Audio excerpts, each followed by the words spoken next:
ఏపీలో red book పాలన నడుస్తోందని ఆరోపించారు వైసీపీ స్టేట్ కోఆర్డినేటర్ సజ్జల రామకృష్ణారెడ్డి. రాష్ట్రంలో వ్యవస్థలన్నీ నాశనమయ్యాయన్న, ప్రశ్నించే గొంతుకలను తొక్కేస్తున్నారని, పోలీసులే ఆర్గనైజ్డ్ క్రైమ్ చేస్తున్నారని విమర్శించారు.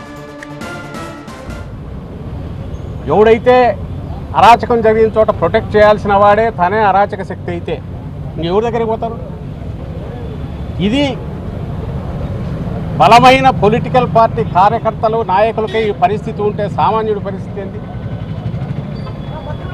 నిన్నటికి నిన్న కాలేజీ శాతవాహన కాలేజీ అని కొట్టారు రాత్రికి రాత్రి. ఇష్యూ నాకు పెద్ద దాంట్లోకి పోనవసరం లేదు. ఒక 50-60 ఏళ్ళ నుంచి నడుస్తున్న ఎడ్యుకేషన్ ఇన్స్టిట్యూషన్, అది రాత్రి అర్ధరాత్రి పోయి కొట్టాల్సిన అవసరం లేదు. 10 రోజుల నుంచి నడుస్తుంది. కిడ్నాప్ కూడా అయ్యారన్నారు. ఒక పవర్ఫుల్ పొలిటికల్ లీడర్, టీడీపీకి చెందిన నాయకుడు కిడ్నాప్ చేశారు ఎమ్మెల్సీ అని అన్నారు. న్యూస్ వచ్చాయి. గవర్నమెంట్ ఏం చేస్తుంది?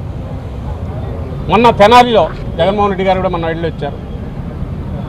అక్కడ రోడ్డు మీద పెట్టి కొడుతుంటే ఎవరిని బెదిరిస్తున్నారు వాళ్ళు? పోలీసులు. సామాన్య ప్రజలనే కదా.